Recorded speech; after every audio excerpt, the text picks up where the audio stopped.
Cool.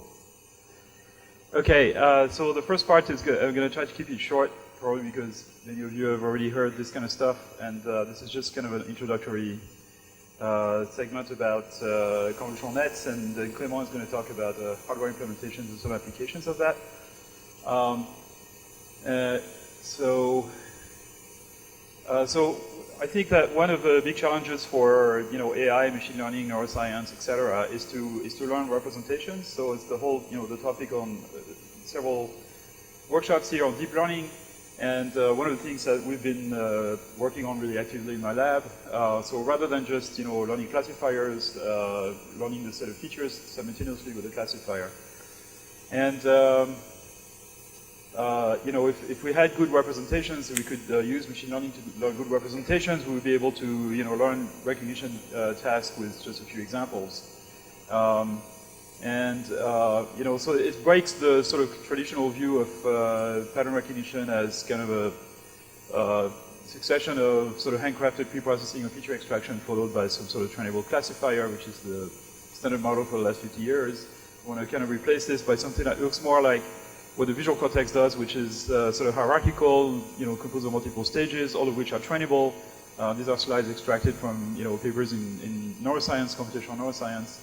And there's some evidence that those circuits, at least for simple recognition, are essentially feed-forward. And so we can emulate this with sort of a sequence of modules that transform the low-level features into slightly higher-level features, or pixels into low-level features, into middle-level features, high-level features, etc. So for images, going from pixels to edges to text on parts, object scenes, for other types of modalities, it could be for audio, for example, it would be acoustic vectors and phones and phonemes and things like that. And of course, we're going to make all of those things trainable, which is the topic of everyone working on deep learning. So if you look inside the box at what Transform should be doing, if the nature of the data that you are processing is such that you can arrange it in multidimensional arrays, and you can arrange it in multidimensional arrays in such a way that neighboring components within the array are somewhat highly correlated. So things like pixels in an image, samples of an audio signal, or in time frequency representation, or whatever coefficients of a signal you want. Frames of video. So in a video, you have every pixel is highly dependent upon its neighboring pixels in time and space, and so that means you have a local structure. That means you can represent any little patch in your array by a feature vector that will sort of capture the sort of low-dimensional structure of this patch. So if you can organize your data in arrays, correlated arrays, then the good thing to do probably is to do local filtering to extract appropriate features. So if you apply a linear filter, let's say, to a neighborhood, and multiple linear filters to kind of represent the neighborhood with a feature vector, and then you go through sort of various nonlinear transformations of this, and perhaps some pooling of the responses of the filters over area to allow for variation of the position of the features, and build a little bit of invariance. So that's the basic idea of convolutional nets. It's been around for a very long time, going back to the 70s with the work of Fukushima, and the late 80s with my work at Bell Labs, and then more recently a lot of people have been working with these kinds of architectures. There were a few papers here. They don't always call them convolutional nets, but it's the same idea. So there's sort of an interesting aspect of this. So let's go a little bit in detail about let's go if I can find the pointer. Here we go. So neuroscientists call this simple cells and complex cells. So they're sort of the simple cells do things like detect features, and the complex cells do things like aggregate the response to the feature detectors over small areas. And the way you implement this is by using a filter bank, so convolutional filters. Two-dimensional in the case of images, three-dimensional in the case of video, perhaps multi-scale. And there is some sort of nonlinear transformation here, which may be pointwise or not. Could involve something like competition, Winner-take-all, or something of that type. Shrinking, sparsification, whatever. A pooling operation, which is an average or a max or a similar symmetric operation, and then perhaps some sort of contrast normalization operation here on top.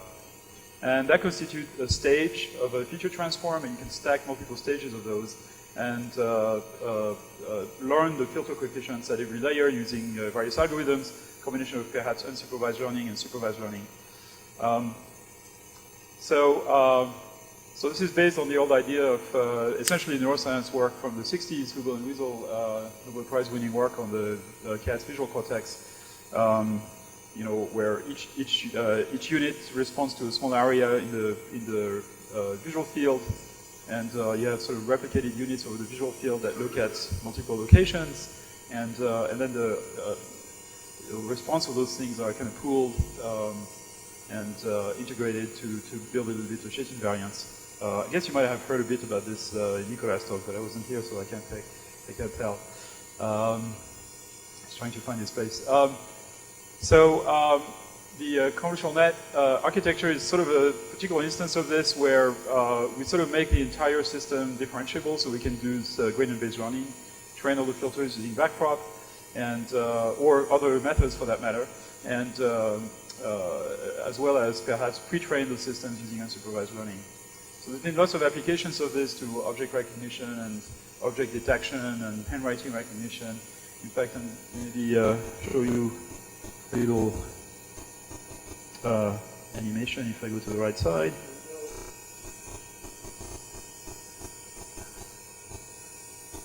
Okay, so this is kind of a sort of old vintage neural net, convolutional net doing recognition. What you can see is that the high-dimensional representation extracted by the convolutional net from the input image is sort of equivariant or robust to irrelevant transformation of the input. So if you look at this particular pixel here, it goes from white to black to white as the digit translates, which means the manifold of translated version of this T is very highly nonlinear.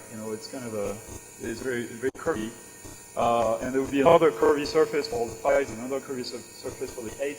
And all of those curvy surfaces are very sort of, entangled in input space. But what this thing does is sort of disentangle the surfaces. So if you look at the representation here, you hardly see any variable going from black to white to black or vice versa. There's maybe this guy who's blinking around, but most of the other guys just go in one direction. And what that means is that the manifold of translated versions of this 3 in the output space is flatter. And if you have flat manifolds, it's easy to separate them using a linear classifier. So that's kind of the advantage of those things. Oops. Wrong side.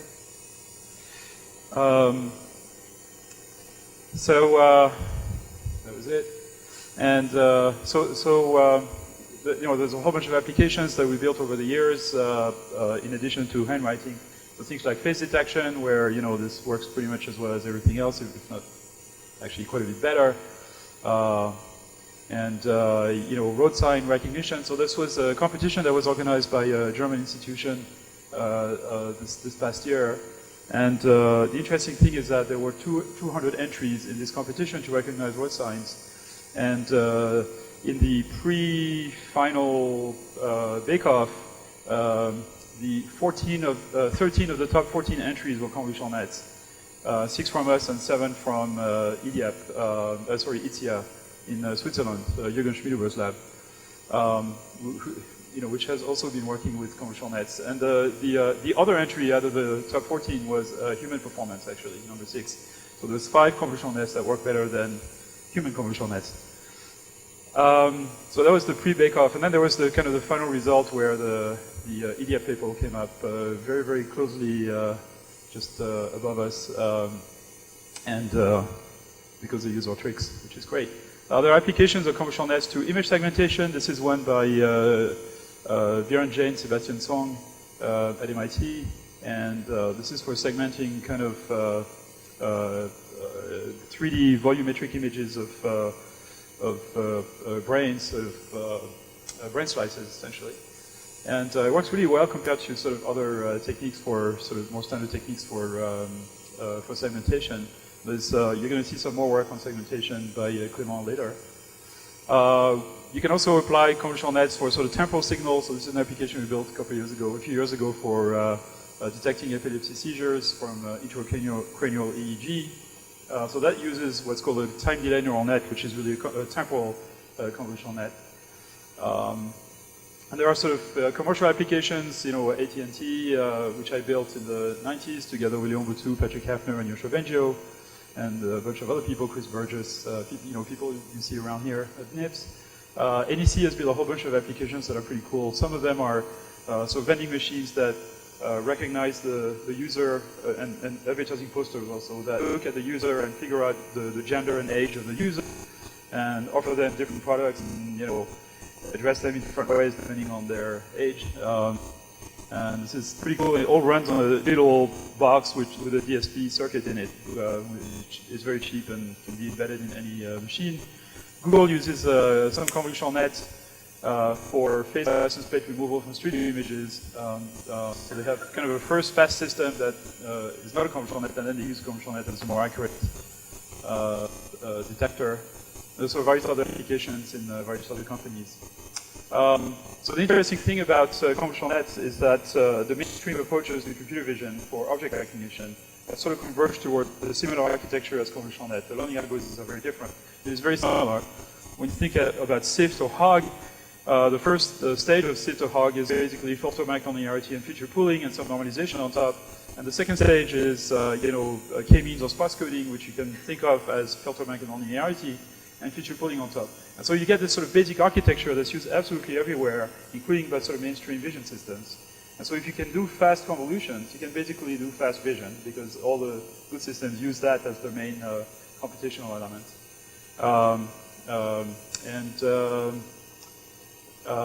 One thing we've been working on as well is sort of incorporate new nonlinearities in the system, and then incorporating unsupervised learning. I'm not going to tell you exactly. It's based on kind of sparse autoencoders.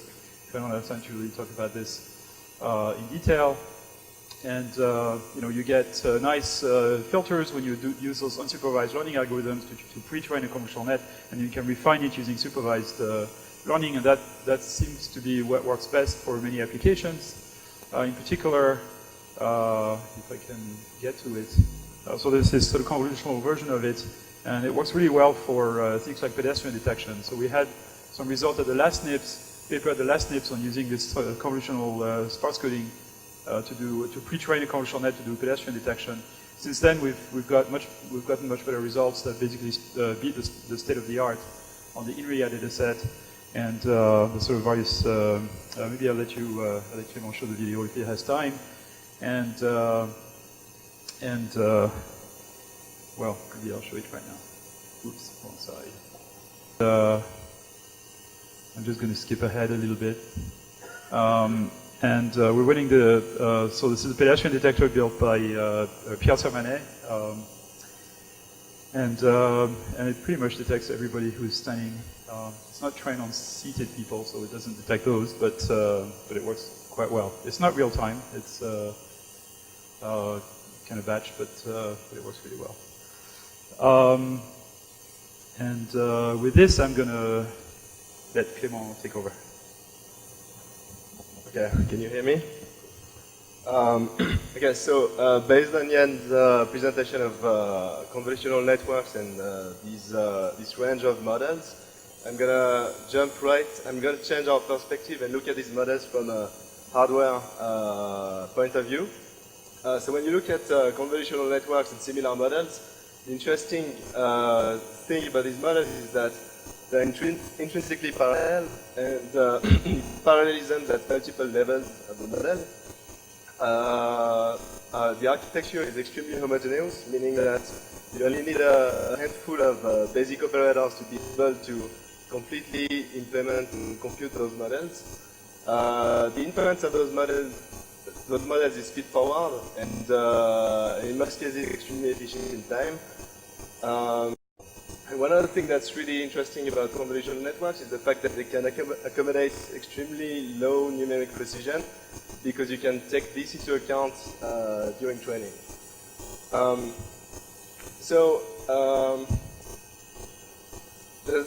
Looking at the brain, again, from the perspective of computations, there's something interesting about it. It's the fact that you have a sort of set of distributed set of extremely simple compute nodes that don't really need synchronization and that don't really need to do flow control. So by flow control, I mean instruction decoding, instruction fetching, and instruction caching, which current multi-core architectures like GPUs and recent Intel architectures rely on. So we developed this hardware architecture. This is completely custom. It started a couple of years ago. So it's a true data flow processor. By data flow, I mean that you basically don't need any flow control in your distributed set of processing elements.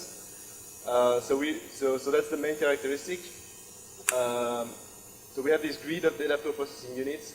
Each unit is completely independent and doesn't require any explicit instructions. And one second characteristic that really makes this system usable is the fact that the grid can be very efficiently reconfigured at runtime to accommodate a large set of pieces of algorithms. So here's a pictorial view that shows the idea of this architecture. There you have the grid of compute elements. Here you get a sort of centralized CPU that we use to basically reconfigure the grid at runtime. So again, compared to a regular classical multiprocessor system, each grid is configured once to compute a particular operation, and once it's configured, it is going to be carrying the same operation over and over, depending on the incoming data. So the interesting thing with that sort of true data flow paradigm is that once the grid is configured to do something, you get an optimal throughput at each level of the grid for free, basically. So now the tricky part about this is that it is extremely unnatural to program because you don't have a sort of classical you don't have classical flow control, so you can't write typical C code to program this system. And so the way we program the system is by basically describing all our algorithms in terms of high-level graphs, and we work on these graphs natively, basically. So we developed this compiler that can basically map arbitrary graphs describing those algorithms into bytecode that is going to be reprogramming our grid. So I'm going to be describing this algorithm in 5 steps. So it's very straightforward. We have an input description of the algorithm, which can really be in any language. So right now the front end is in Torch 7. So the idea is that this description is pretty much a graph. It can have an arbitrary structure. Once we have this graph, we're basically going to extract all the data nodes and compute nodes in the entire algorithm and obtain a description of that kind. On that description, we're going to basically divide the complete algorithm into sub-algorithms, so sub-graphs, with a simple constraint that each of these sub-graphs has to basically fit on the entire compute grid. The compute grid we have right now is finite in size, of course. It has about 400 multi-finite accumulate units that are pre-arranged in sort of convolutional units. And so typically, right now, you can do about 4 convolutions with medium-sized kernels in parallel. And so you're going to have to basically divide this whole graph into subgraphs that fit exactly in the grid. Once you have division, so we're basically going to map the algorithm into a set of types that are available and create all the paths that are necessary to basically route the data from each node to each other nodes and also interfacing some external DDR memory. So once we have this path available, it basically means that if we pipe the input data through the grid is going to automatically compute the exact subgraph that we mapped to the grid. Let's see. And so once we have each of these subgraphs mapped to the grid, the second part is to basically sequence the reconfiguration packets that we're going to stream through the grid. And so that's shown here in a very simple way. So then once we have this sequence of reconfigurations, we can do all sorts of optimization by trying to parallelize the reconfiguration of the grid with the actual streaming of data and do all sorts of things like that. The end goal being that you want to have data constantly streaming on the grid at maximum throughput rate. So right now the system is not general purpose, but it's not that far. So of course it lacks flow control distributed on the grid, so the only kind of algorithm we can really implement efficiently is the kind of algorithm that's basically passive and completely data-driven. So we have 1D convolution, 2D convolutions, all sorts of poolings, term by term, addition, divisions, so all the sort of classical modules you need in neural networks and convolutional neural networks. And things like pointwise nonlinear mapping to do arbitrary piecewise nonlinear transforms. So in terms of performance, for those two columns, so I think that's similar to what Nicolas was showing this morning, the fact that you can get about 10. So right now we have an implementation that gives us about 12 giga operations per second for these kinds of convolutions on a regular Intel 4-core system. Now, in terms of GPU, so our GPU implementation is not optimized to death and not meta-generated, so it's sort of it's not exploiting the full capacity of this GPU, but it's still fairly decent. And here we're basically showing what we're getting with our current implementation that works on standard FPGAs. And here we're showing an extrapolation of what we would get if we had the money and the capacity to basically fabricate this architecture in an actual 45 nanometer technology. So an ASIC basically. I think the number that's interesting for us here is the ratio of giga operations per second for watts consumed. So we're never going to really be able to beat what NVIDIA is doing right now in terms of raw compute power. But I think we have a great advantage in terms of power consumption, and especially for that kind of ASIC, basically, where we get an advantage of 2 orders of magnitude. Okay, so I'm going to jump into two applications that are currently that can basically exploit that kind of architecture in a very efficient way. The first thing is scene parsing. The task of scene parsing is basically it involves labeling each pixel in a given image in one of n labels. So it's a challenging task in the sense it requires solving the problem of segmentation, delineation, and definition at the same time. So we sent a paper recently where we're proposing a model that basically does that. So it's a mixture of a multi-scale convolutional network that basically presents each location in the input image by a feature descriptor, a feature vector that basically describes a local texture as well as the context of the local path we're looking at. So it's a very robust representation of the input pixels. So this is the multi-scale convolutional network. And then in parallel, we compute a hierarchical segmentation, which basically contains multiple levels of observation for each pixel in the input image. And then we have a mechanism to basically automatically retrieve the best observation level for each pixel in the input based on the multi-scale features. So what it gives us is essentially a parameter-free segmentation method that's driven by the classification task. And what is it I want to say? So some interesting points about this method is that we're basically looking at the components that we're obtaining in the end don't need to be disjoint.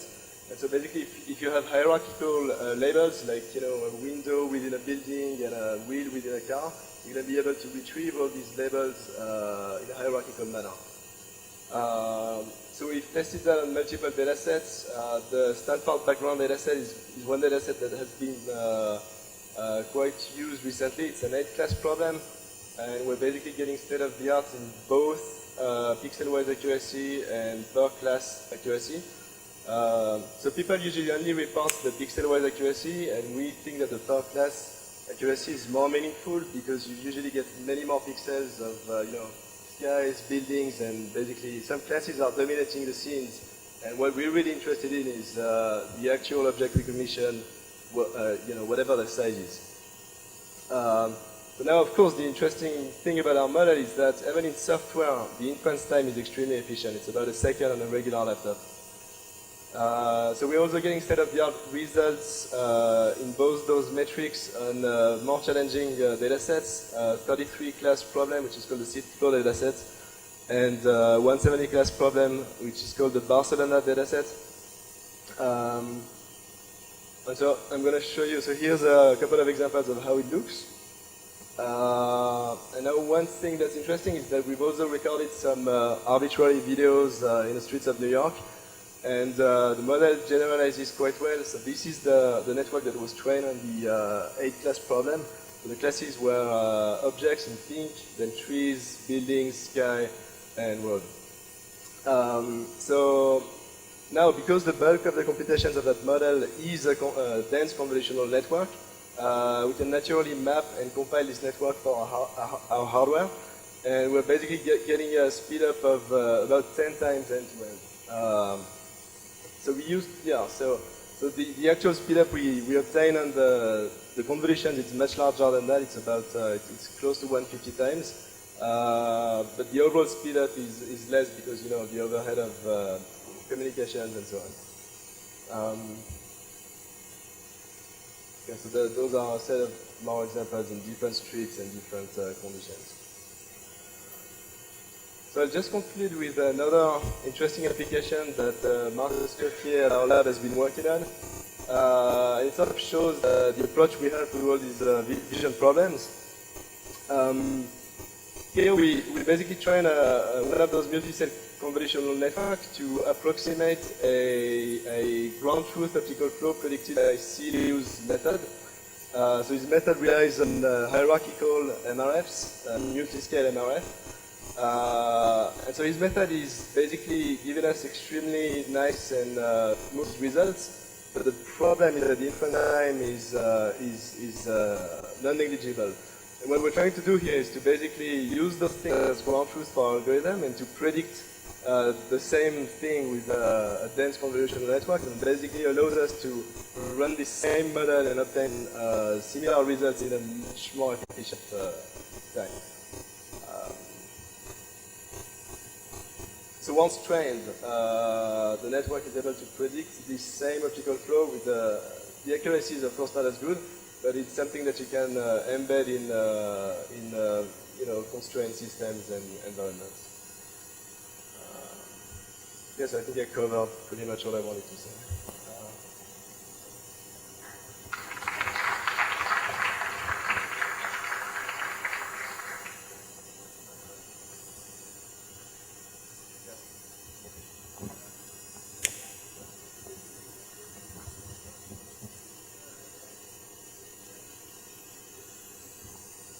No, so we don't. So our entire architecture is completely independent from FPGAs. So right now we emulate the architecture on an FPGA because it's convenient, but the entire firmware that allows us to reconfigure the grid is ours. And the reason we can't use what's provided by FPGAs is that reconfigurations in FPGAs are sequential. And so reconfiguring even a subset of the grid takes in the order of milliseconds, if not seconds. In our case, we reconfigure the grid with a network on chip that basically broadcasts reconfiguration packets to the whole grid, and that basically allows us to reconfigure the complete grid in almost nanoseconds. So really, like reconfiguring the complete grid takes in the order of 200 to 500 nanoseconds. Okay.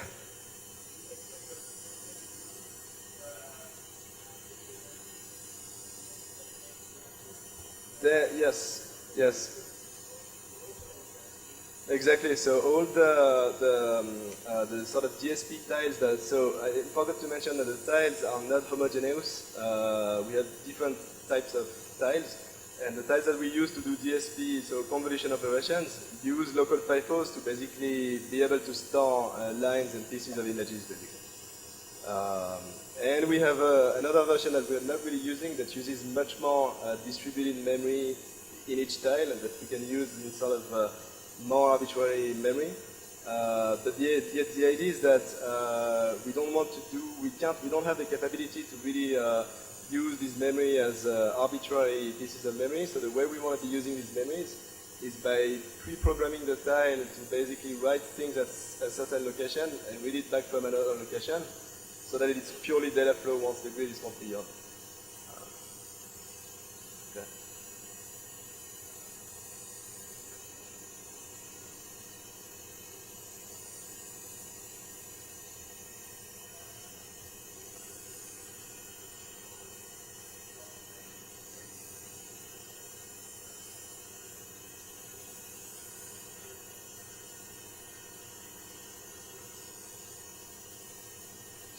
So basically,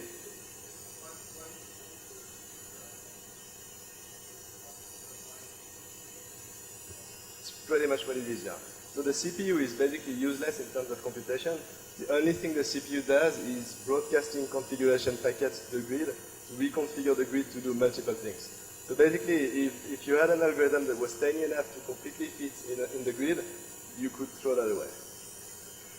Exactly. It's a sequencer, nothing more.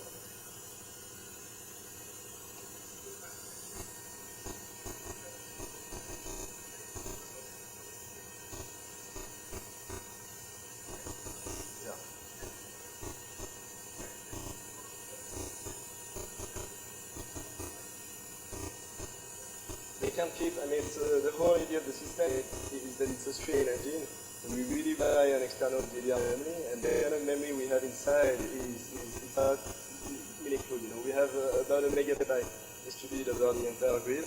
And even if we could fabricate our own chip, we would not really be able to put more than 2 or 4 megabytes.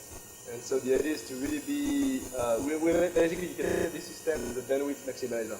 Something that we do automatically and implicitly is given a certain amount of bandwidth to the external DDR3, our compiler generates optimal sequences of data streams so that the bandwidth is constantly used to the maximum.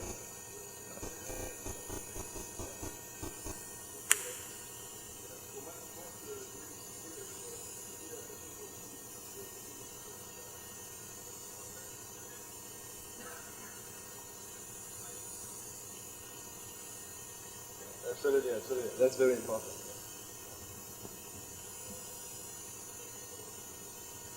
On a GTX 480, so what we have on a GTX 480, we have it's pure CUDA code basically.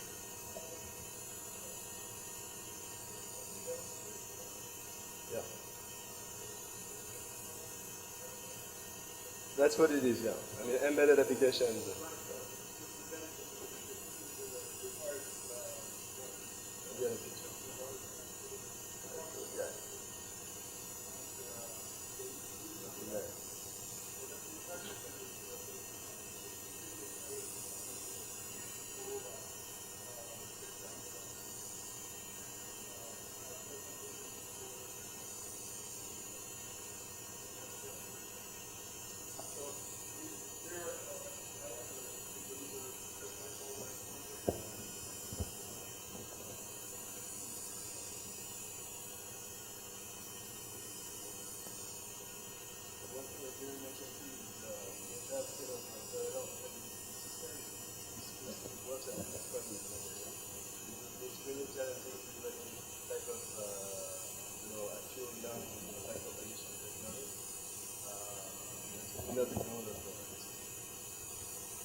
So, yes.